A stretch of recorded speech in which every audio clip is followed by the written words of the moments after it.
As this century draws to a close, Britain's love-hate relationship with the train continues. Recent tragedies have led to renewed questions about the years of underinvestment and the pros and cons of privatisation. Even if not universally popular, the private companies have at least created a more colourful environment. Sleek Channel Tunnel trains streak through Kent, but owing to the lack of a high-speed route into central London, fail to match speeds attained in France.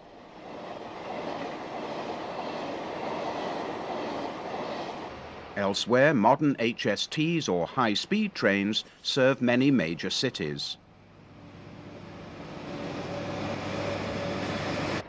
New rolling stock is also appearing on some suburban lines. However, reliability and punctuality remain a problem.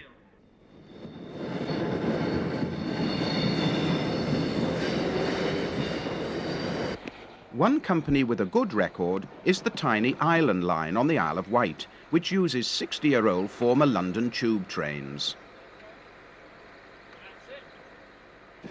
For part of 1999, the Bedford to Bletchley line became a magnet for rail enthusiasts.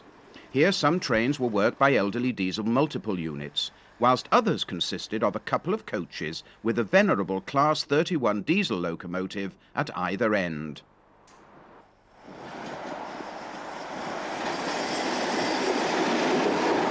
Nothing much has really changed. Ironically, at the end of the 20th century, we find ourselves in more or less the same position as pertained 100 years ago, with a myriad of private companies operating the trains on Britain's railway network. A fragmented network did not really work then. Who is to say it will be any better this time round? Only a handful of new railways have opened this century. One line was brought back from the dead. This was the 20-mile Shropshire and Montgomeryshire, which reopened in 1911 as part of Colonel Stevens' ramshackle collection of independent railways. Some over-ambitious lines failed to meet their operating costs, whilst in the major conurbations, the once mighty train was threatened by the electric tram. For example, in 1907, more people in Greater London were travelling by tram than by train. The years before the Great War have often been described as the golden age of the railways. Britain was still the focus of a vast empire, and troops like these young men leaving Blackburn were dispatched all over the globe. During the First World War, the strategic importance of the railways was immense. The companies were strained to the limit. For example, the London and South Western, which served Southampton docks, transported over 20 million soldiers during the course of the war, and this led to demands for a national rail network. This loco and the rolling stock belonged to the Lancashire and Yorkshire Railway.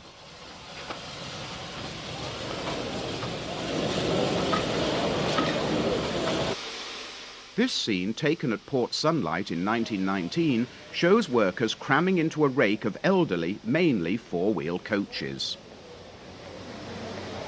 The government decided against nationalisation as a solution, but it forced the independent companies to amalgamate into 4 large private companies. As from the 1st of January 1923, the rail network was reorganised with creation of the Big Four: the London, Midland and Scottish, or LMS, the London and North Eastern, or LNER, the Great Western, or GWR, and the Southern. Much was expected of the Big Four, but the financial turmoil of the late 20s reduced profitability, thereby prolonging the life of elderly rolling stock. Also, because there was no real will to subsidise underused branch lines, some 1,200 miles were abandoned between 1923 and 1947.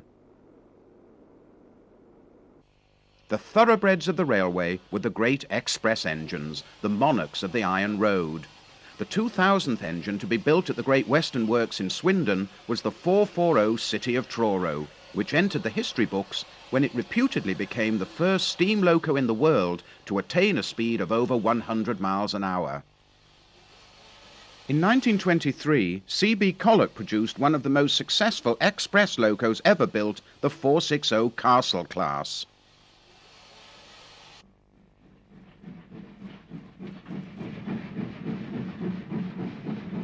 Collard followed the castles with the aptly named Kings, which reigned supreme on the heaviest passenger trains from 1927.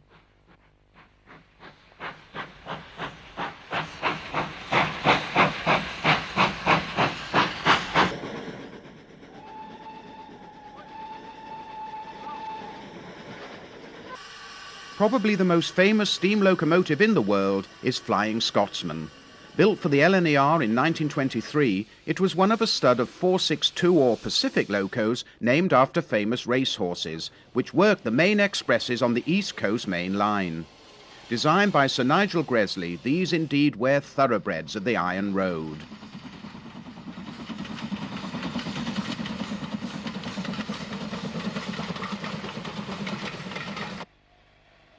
In the 30s, Gresley produced his finest design, the incomparable A4 Pacifics. In 1938, one of these streamlined Goliaths, Mallard, achieved the unbeaten world speed record for steam traction of 126 miles per hour.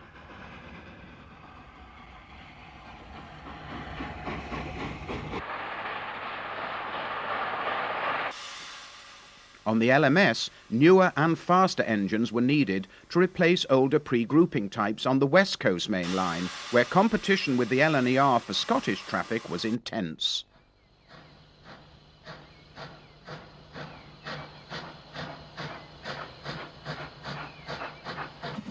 The Royal Scots were the first of the LMS's new generation of express locos. In 1928, one of these three-cylinder machines ran non-stop from Euston to Glasgow, a distance of 401 miles.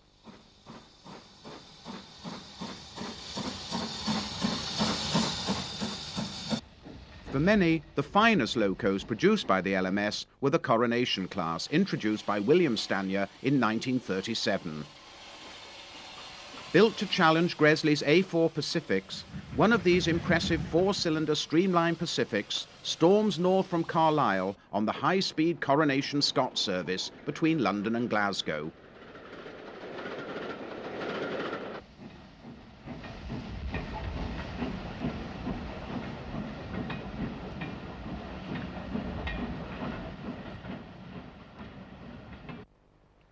The Southern had several classes of 460 express locos built in the 20s.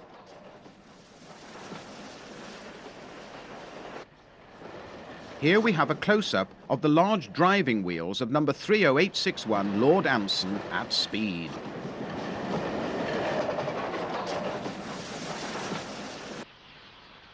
Oliver Bulleid produced the Southern's most remarkable and even revolutionary locomotives. In 1941, the first of his three-cylinder Merchant Navy Pacifics appeared. The streamlined casing concealed a host of innovations, not all of them entirely successful.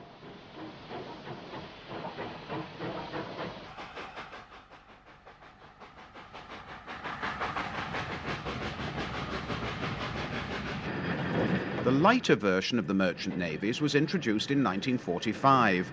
These were the West Country and Battle of Britain class Pacifics, of which 110 were eventually built.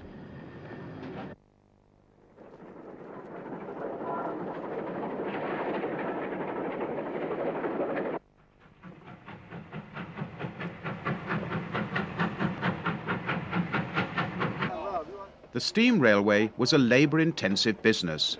Our next sequences, dating from the 1920s onwards, show railway staff at work, doing some of the many and varied tasks they had to perform to keep the trains running.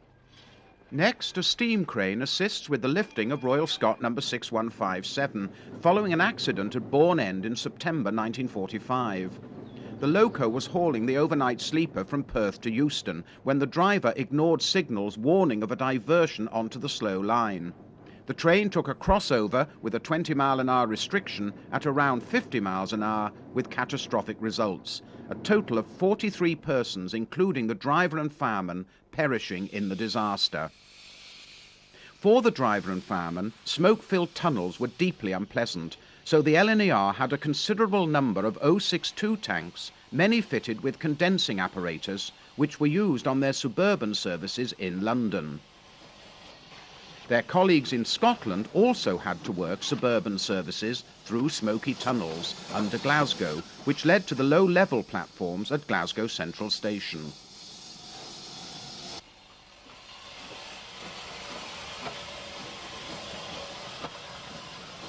Trains in the steam age were largely controlled by semaphore signals.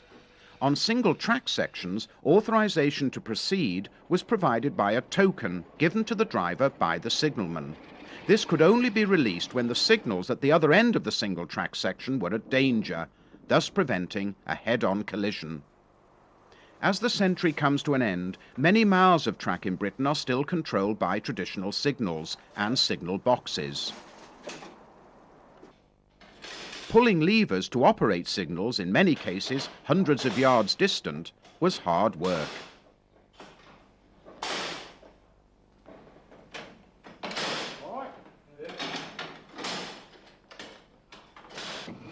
Today's health and safety officers would probably recoil in horror at some of the practices involved in shunting goods wagons in the marshalling yards. Brakes on the wagons had to be applied manually by shunters running alongside the wagons. Here, literally, one slip could be fatal. Applying the brake on a fast-moving wagon required skill and timing.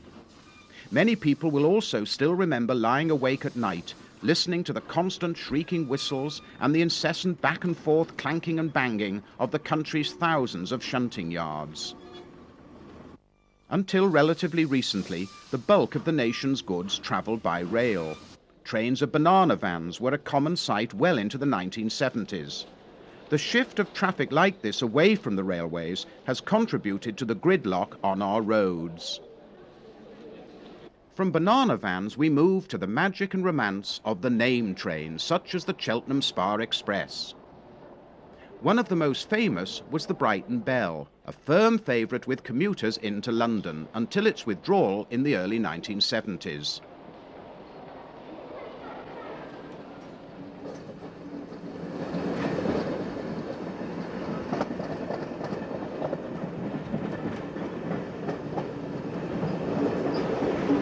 Evoking memories of perpetual summer holidays and endless cream teas was the Great Western's most famous named train, the Cornish Riviera Express.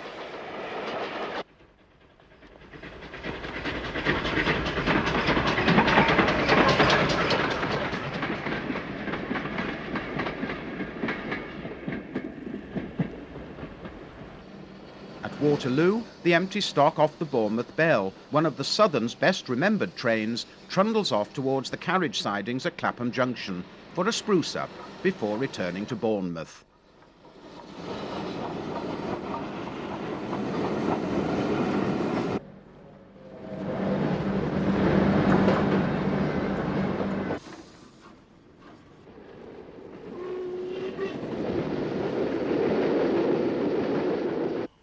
The Channel Islands Boat Express threads its way along the quay at Weymouth.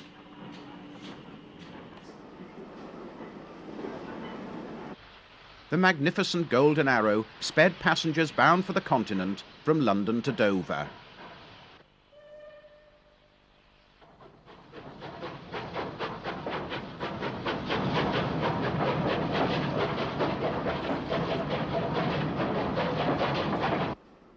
Throughout the Second World War, the railways played a crucial role. No sooner had war been declared in September 1939 than thousands of children armed with little more than a gas mask and an identifying label were hurried away from areas of perceived danger.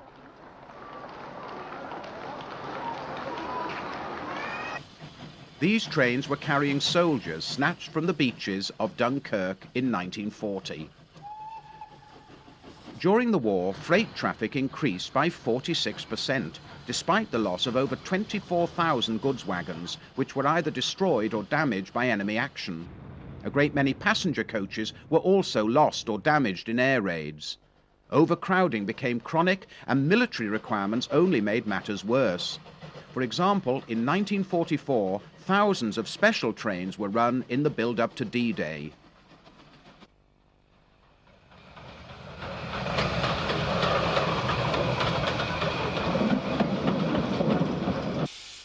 Hundreds of British-built locos were shipped abroad to help with the war effort.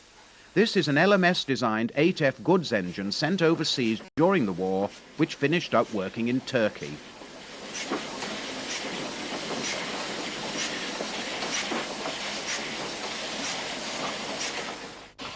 These unconventional-looking Q1 class 060s were introduced by the Southern Railway in 1942. Powerful, no-frills machines, an austerity design for wartime work. The locos which won the war were the mixed traffic designs, like the LNER's B1s.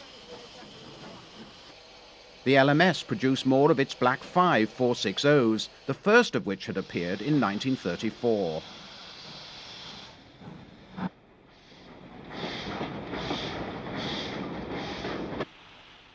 Hundreds of austerity goods engines were built for the Ministry of Supply from 1943. Some notable passenger locos emerged during the war, such as the LNER's A2 Pacifics, which dated from 1943, represented here by the sole survivor, Blue Peter.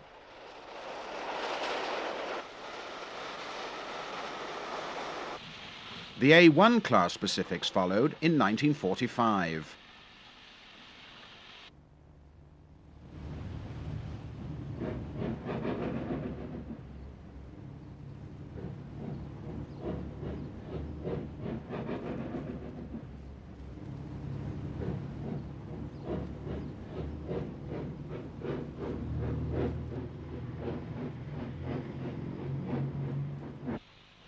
The last in a long line of Great Western 460s were the County class, introduced in 1945.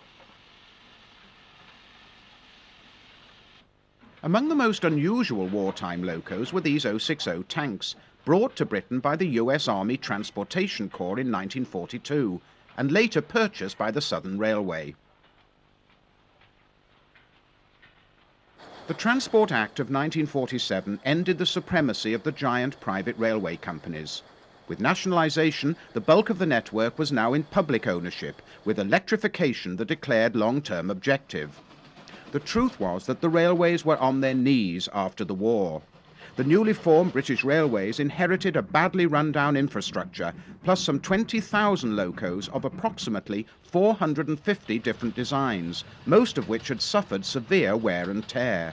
There was a backlog of maintenance and a desperate need for heavy investment in the railways. On the motive power front, many pre-nationalisation designs were perpetuated, such as these large pannier tanks.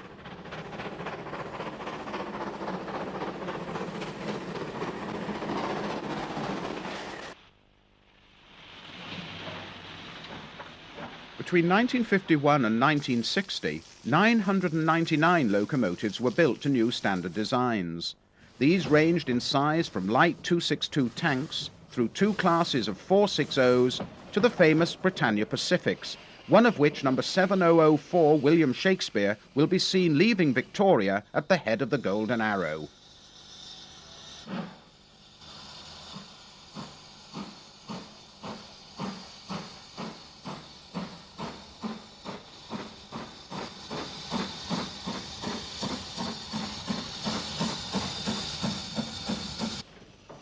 Final examples, much neglected, survived until the end of steam.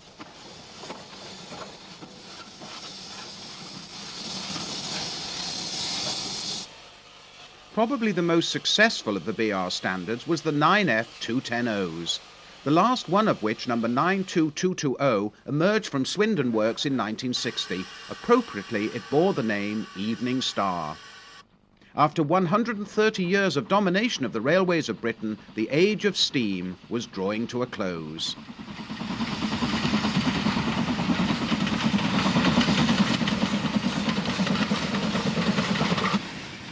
As losses on the railways began to mount in the 1950s, BR subjected every branch and station to a thorough financial investigation. As a result, some 3,300 miles of line were closed between 1948 and 1962 to either passengers or to all traffic, including goods. And this was before anyone had even heard of Dr. Beeching. Among the lines closed at this time was the erstwhile Kent and East Sussex Railway, at one time part of Colonel Stevens' ramshackle empire of minor lines. This route lost its passenger services in 1954 and its goods trains in June 1961. Because of the war, over 50 classes of Victorian locos could still be found in the 1950s. Here are just a few examples. These diminutive tanks were built for the London, Brighton and South Coast Railway in 1872, and because of a weak bridge, survived on the Hayling Island branch until 1963. Three ancient 240 tanks introduced in 1874-5, but based on a much older design, eked out their last days on China clay workings in Cornwall.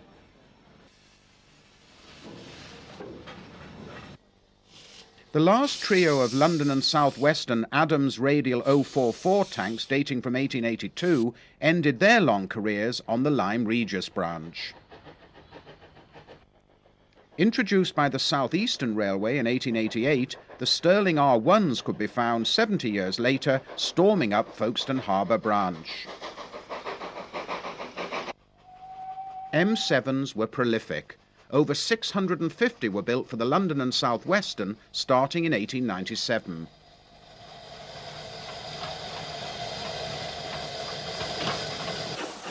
By the late 1950s, the Drummond T9s of 1899 had been the oldest express engines still in steam.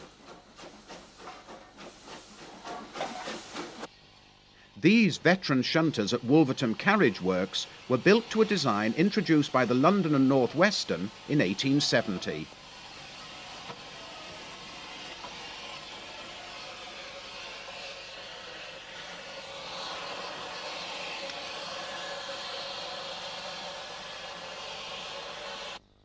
Also dating from the 1870s, these Midland Railway 060 tanks were employed on freight and shunting duties.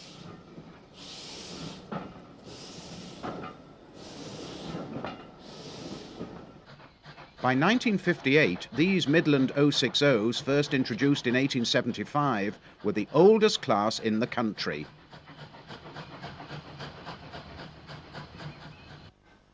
Tucked away on the Cromford and High Peak Railway were the final pair of North London Railway tanks introduced in 1879.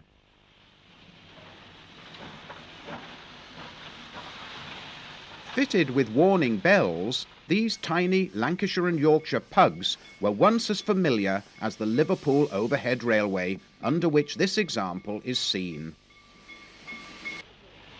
Built by the Caledonian Railway in 1886 and withdrawn in 1935, this delightful 422 was subsequently returned to traffic in 1958.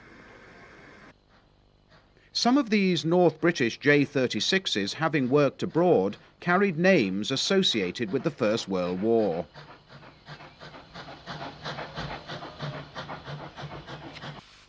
Gordon Highlander was the last Great North of Scotland locomotive to remain in service.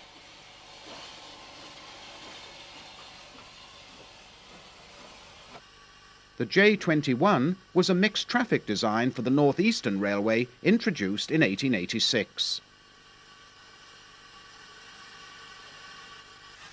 Dating from the same year were these 060 tanks. This one was filmed on the independent Easingwoe Light Railway during an enthusiast tour. The Great Northern Ibert-designed Atlantics had a huge following. Their passing was marked with due ceremony in 1950.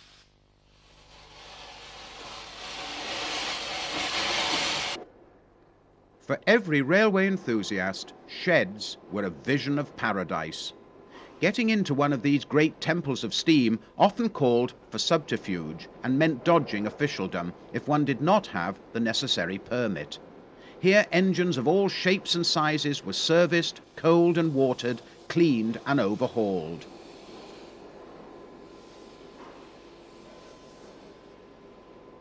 These were the true cathedrals of the steam age.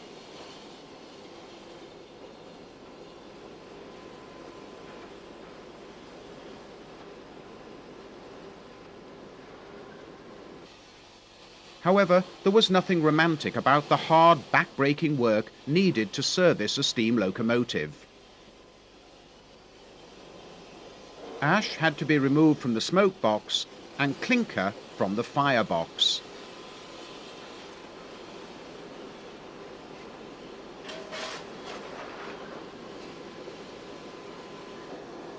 At many sheds, primitive methods of coaling locomotives were still in use. Coal was shoveled into tubs, which then had to be manually tipped into the tender.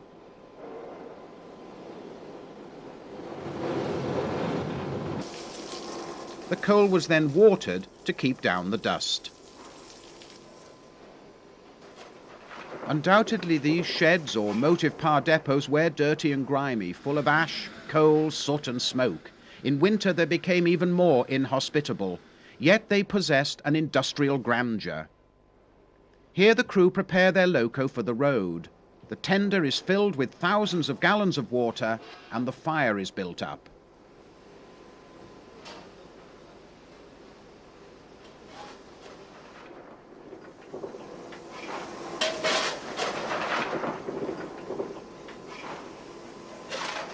Shed duties completed, the King Class 460 will leave Old Oak Common and head off towards Paddington to pick up its train. In 1963, a certain Dr. Beeching was almost as famous as the Beatles. His axe was suddenly suspended over scores of services, like these local trains scurrying between Gloucester and Shalford. As the new chairman of the British Railways Board, Beeching was dealing with a troubled industry, which had slumped from a profit of 79 million in 1952 to a deficit of over 100 million a decade later. Beeching published two reports. The first, The Reshaping of British Railways, detailed a vast list of closures. In 1961, there have been nearly 14,000 miles of passenger routes.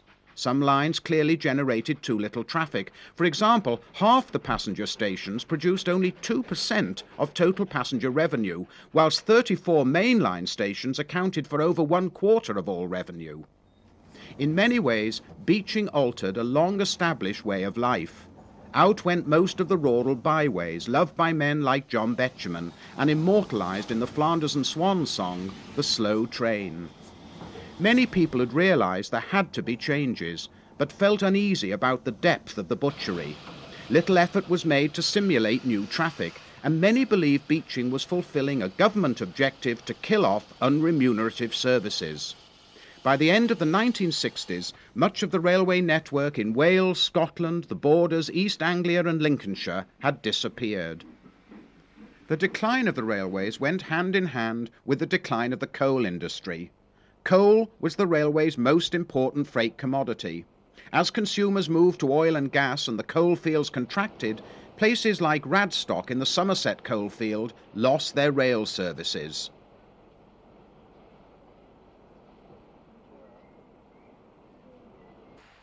Staffing levels too had declined from 543,000 in 1948 to just under 200,000 by 1972.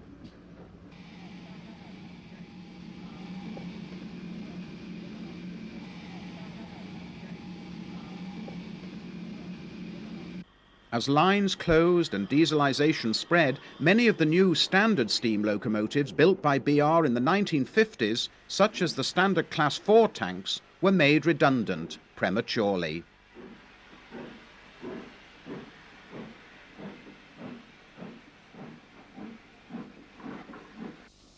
The move away from coal was responsible for the closure of many freight-only lines.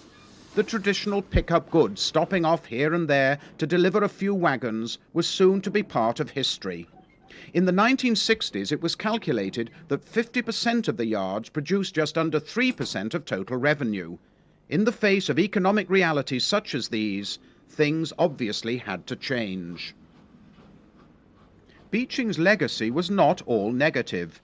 In his second and often forgotten report, The Development of the Major Trunk Routes, he did advocate the creation of important elements of our modern railway, such as the network of intercity passenger services and the Freightliner trains.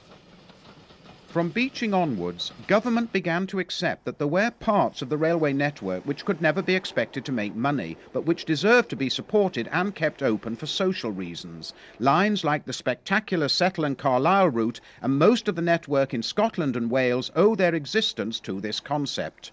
Whether the privatised railways will continue to have this social conscience remains to be seen.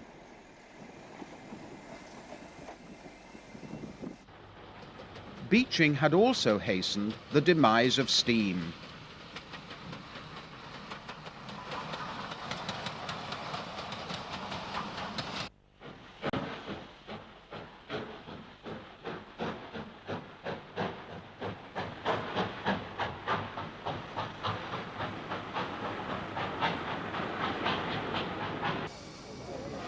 In August 1968, thousands watched the passing of the last ever steam train.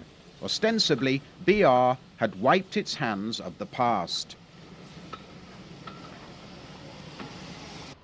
Passing through historic Rain Hill. Steam did linger on across the Irish Sea in Northern Ireland until 1971.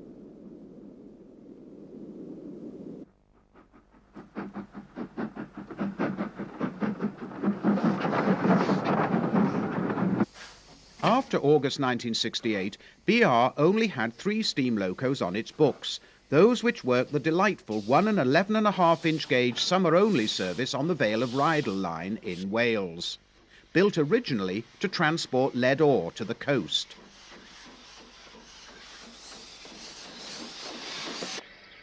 The first of the Welsh narrow-gauge lines to be resuscitated by enthusiasts was the Festiniog, which was built to transport slate to the coast.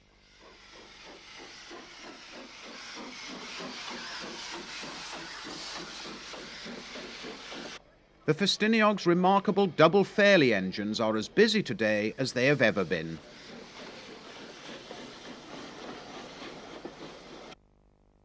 BR closed the 2-foot 6-gauge Welshpool and Llanfire line in 1956, but it too was revived by preservationists and is another must for tourists today. These scenes were taken in 1956.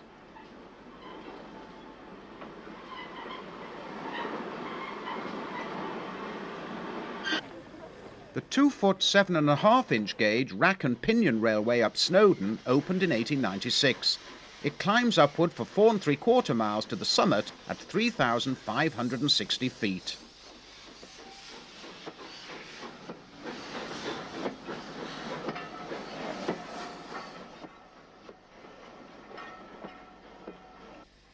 Thankfully, one section of the 3-foot gauge Isle of Man railway is still running, complete with its predominantly Victorian rolling stock. The earliest of the 240 tanks dates from the 1870s. Representing Britain's many miniature railways are these scenes filmed in the 1950s on the Ravenglass and Eskdale in Cumbria, yet another line built to carry mineral traffic, and now a great tourist attraction. It is worth remembering that Britain's first public railway, George Stephenson's Stockton and Darlington, which opened in 1825, was built to carry coal. Subsequently, a maze of industrial railways developed all over the country, penetrating into docks, warehouses, collieries, mines, factories, industrial plants and power stations. With them came a weird and wonderful assortment of locos.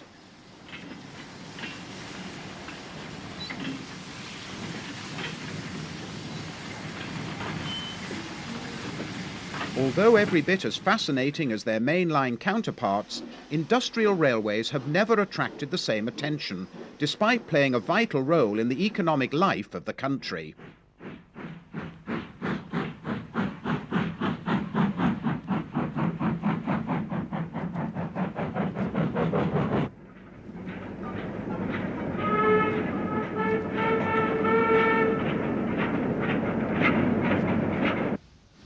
Busy little tank engines thumped and bumped trucks around on tracks, which often saw very little maintenance. Different levels at collieries or quarries were served by precarious-looking, roped-worked inclines.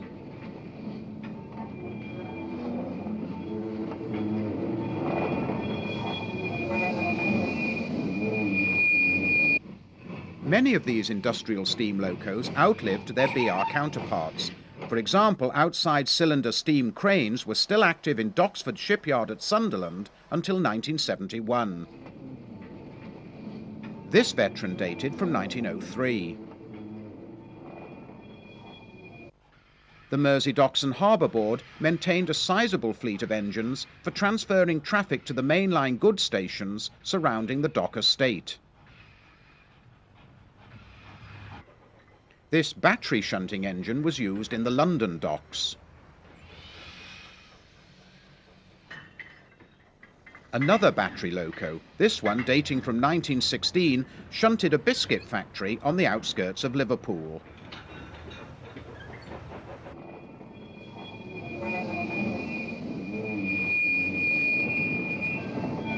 Because of the risk from fire, many concerns employed fireless locos.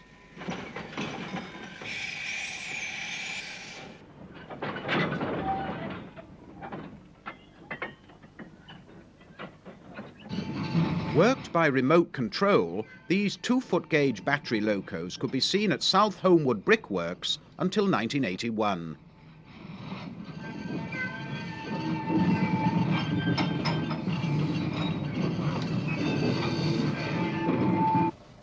This diminutive Lister diesel loco was ideal for lightweight track, such as that on the 2-foot gauge Ashcott Peatworks system.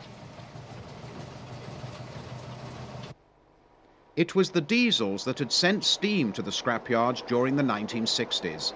Initially, however, they had been considered only for shunting work.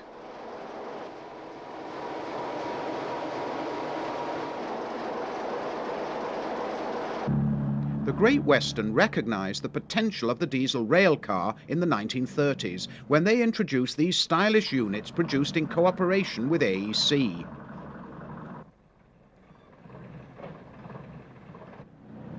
These former Great Western rail cars in BR blood and custard and green livery are seen at Bewdley on the now preserved Severn Valley line in the early 1960s and at work on the closed branch between Bewdley and Tenbury Wells.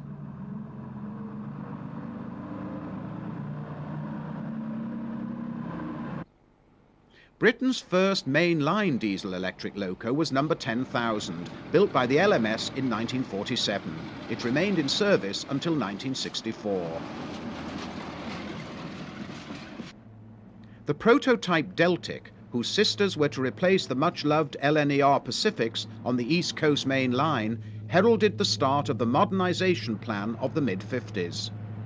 Though it is fashionable these days to say that the publicly owned railway was starved of investment, it should be recalled that this modernisation plan, which brought about the total elimination of steam traction, led to BR ordering a staggering 2,500 mainline diesels, 4,500 rail cars and 1,500 shunters. A few of these pioneering diesel classes were still in service at the end of the 1990s. The Class 20s, for example, were first introduced in 1957.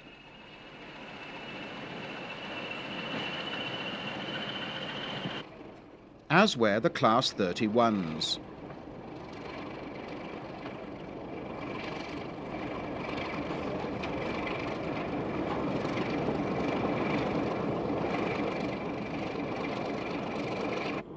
However, the English Electric Type 40s have all gone. These 2,000 horsepower diesel electrics, first introduced in 1958, were BR's first really successful mainline diesel. The Western region's successors to the Great Western had to be different and opted for diesel hydraulic locos, such as this class named after warships.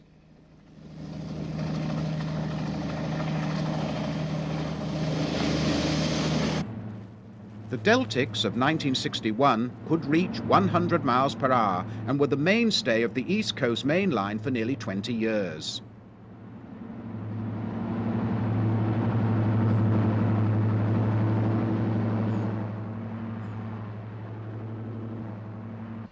The diesel hydraulic Westerns dominated express passenger workings from Paddington. All were withdrawn by 1977 following the decision to standardise on diesel electrics. Another Western region class to go early were the diesel hydraulic Hymex.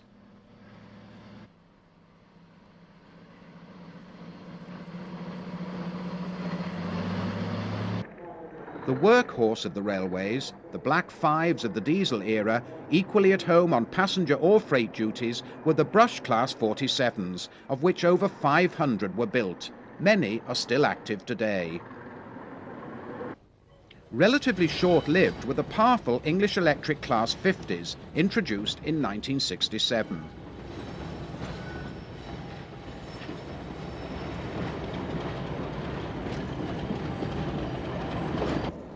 The most numerous of the new diesel classes was the ubiquitous 08 diesel shunter, which can still be seen around the network, although their numbers have greatly diminished in the last 2 decades.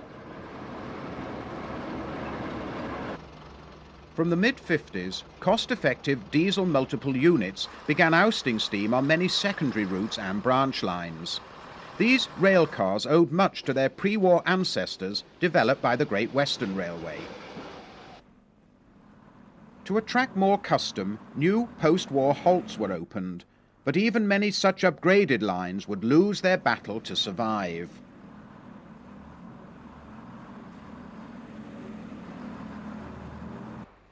Today, diesels can be found across the network.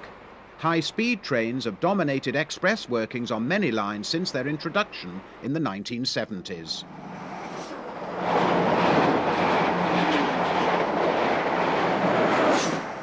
The latest locos have broken the tradition of buying British and have been built by General Motors in North America.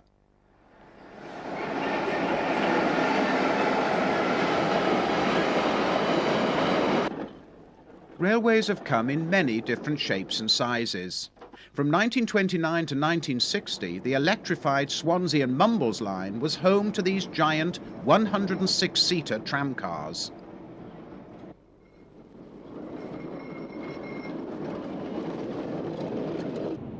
Several resorts sported pier railways. The electrified line along Southend's lengthy pier received new streamline trains in 1949. Today, the surviving part is worked by diesel traction.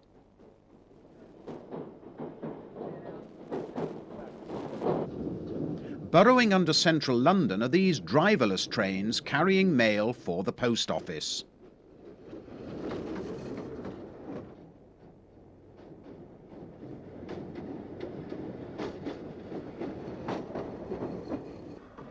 Hellingley Hospital near Eastbourne was served by a mile-long electric tramway, which had once carried passengers. It continued in use, bringing wagons of coal to the hospital complex until 1961.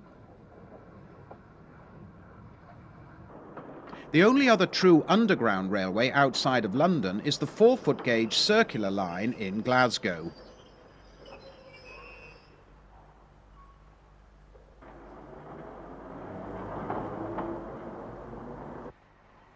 The line from Wisbech to Upwell was the last roadside tramway in Britain.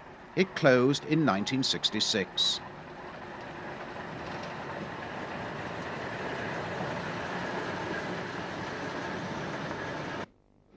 Service on the Ramsgate Tunnel Railway was provided with various breaks by these English electric units between 1936 and 1965.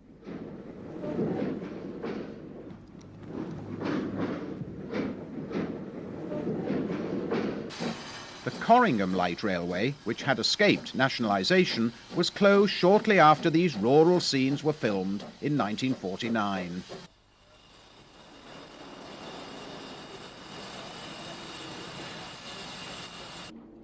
Built to carry workers to Immingham Docks, this was the only tramway owned by BR. It closed in July 1961.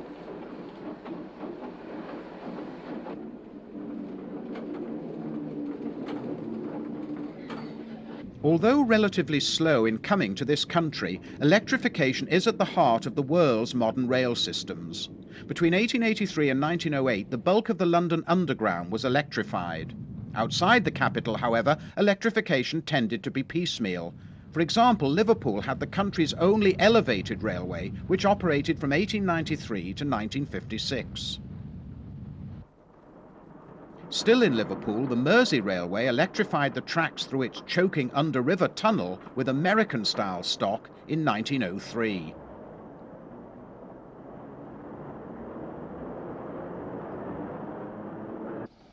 Then, between 1937 and 1940, the LMS introduced stylish EMUs on both the Wirral and the Southport and Ormskirk services, some of these units surviving into the 1980s. The North Eastern Railway electrified the line from Newcastle to Tynemouth in 1904. Other suburban lines in the area were later electrified, and these form the basis of today's highly successful Tyne and Wear Metro. Also in Newcastle, these continental-looking locos worked on the steeply graded Newcastle Quayside branch until 1964. In the Manchester area, the Lancashire and Yorkshire Railway energised its busy commuter line to Bury in 1916. Today this forms one part of the Manchester Metro tramway system. In the same year, the Midland Railway began to operate electric trains, which collected their current from overhead wires on the short branch from Lancaster Green Air to Morecambe.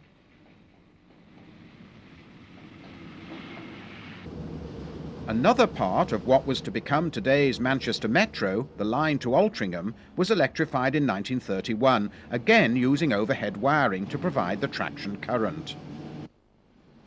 But it was in the south that electrification really took hold. During the first decade of this century, the London and North Western Railway's suburban services out of Euston to Watford and most of the metropolitan lines were electrified using the third rail system. Until 1961, electric locos were still employed on some of the longer distance outer suburban services on the former Metropolitan Railway. But it was the Southern which drove forward electrification on its complex network of services south of the Thames. The management knew it was the only way to handle their growing commuter traffic. By 1939, the majority of lines within the London-Hastings-Portsmouth triangle had been electrified on the third rail direct current system. However, it was not until 1954 that the Woodhead tunnel route from Manchester to Sheffield was electrified. Amazingly, by 1981, most of this 1500-volt DC line had been closed to all traffic.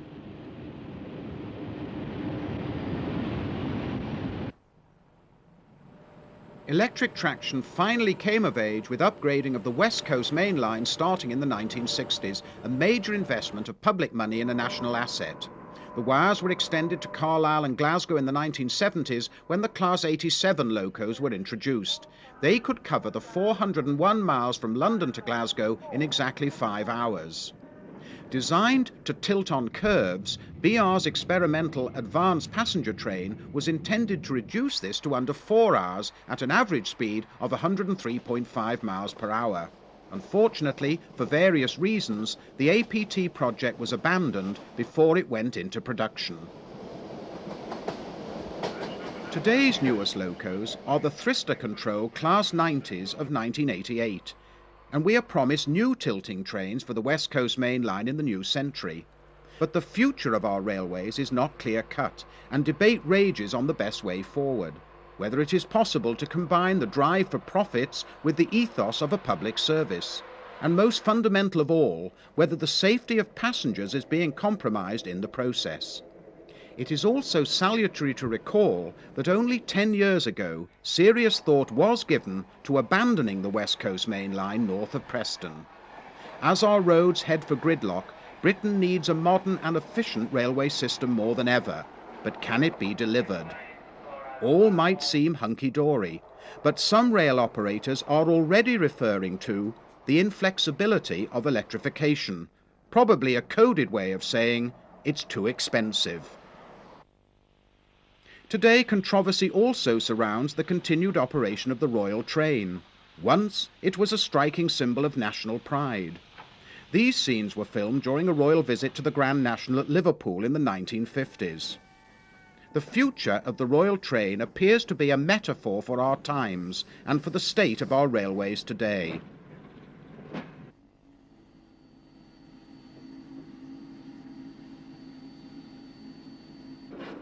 Railway operators have always been conscious that they are the custodians of a great transport heritage.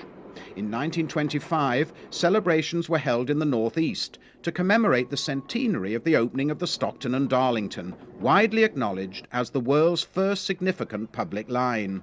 A great cavalcade of rolling stock was arranged. On show was the LNER's only Garratt, the big 2882 lasting until 1955. In August 1975, a similar parade was arranged to mark the 150th anniversary of the line, again featuring a procession of gleaming veterans.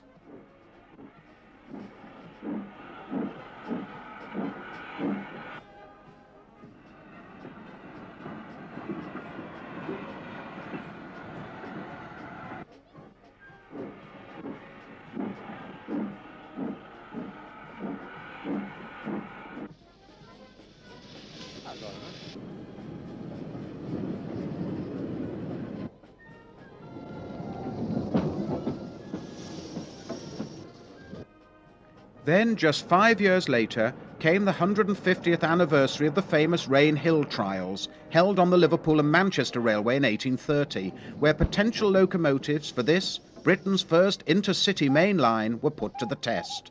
Thousands gathered to witness this extraordinary homage to our legendary railway pioneers.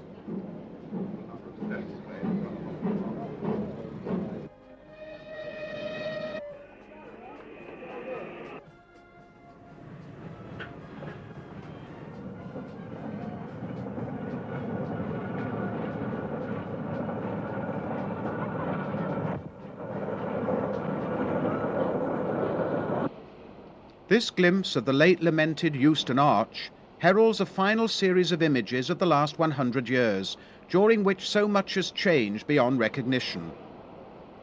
Gone are thousands of jobs which made the railways one of this century's major employers.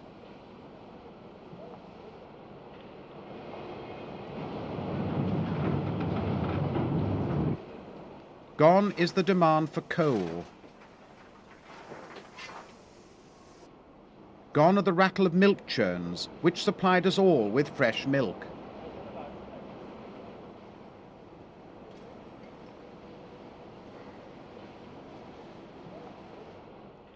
Gone are many scores of elegant buildings, victims of the beaching axe and subsequent neglect.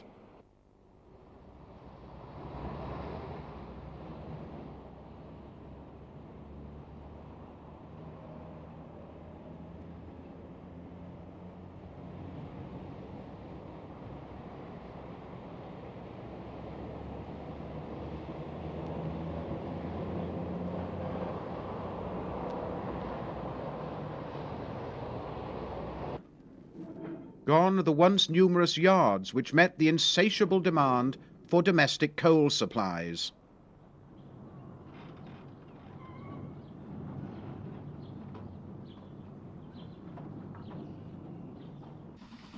Gone are the water troughs which replenish thirsty expresses pounding non-stop from city to city.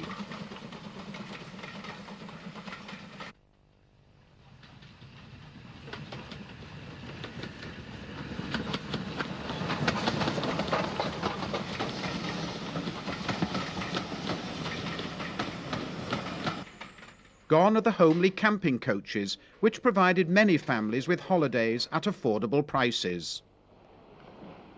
Gone are the uniforms, the gilt and the braid associated with rank and status.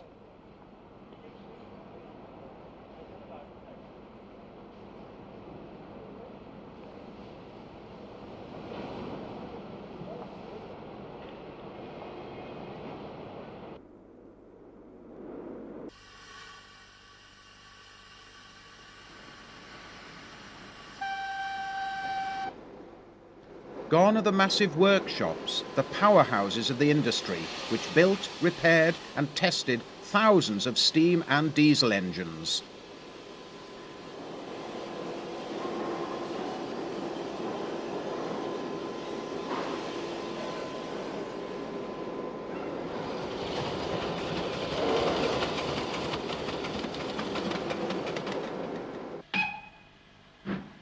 Gone are legions of small country shunting yards with their coal sidings and cattle pens.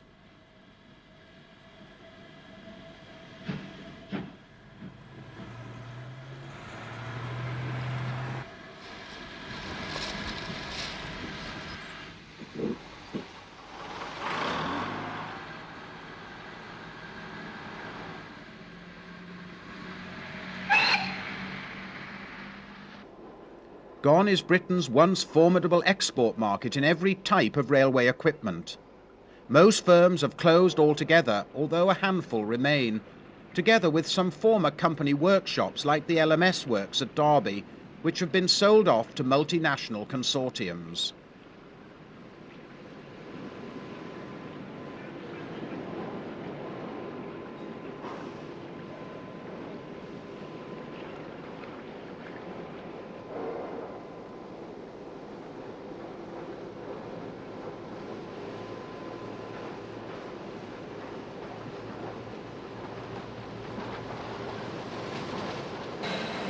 Gone too are many of the first generation diesels, familiar to thousands of passengers during the past 40 years. As they enter the new millennium, our railways are subject to intense public scrutiny. Complaints have soared and fears exist over safety. Although the next century belongs entirely to the diesels and electrics, there will always be a special place in people's hearts for the steam locomotive. Fortunately, with a rich abundance of preserved railways throughout the country, both young and old will still be able to soak up the sights and sounds of this most evocative and romantic of man's creations for many years to come.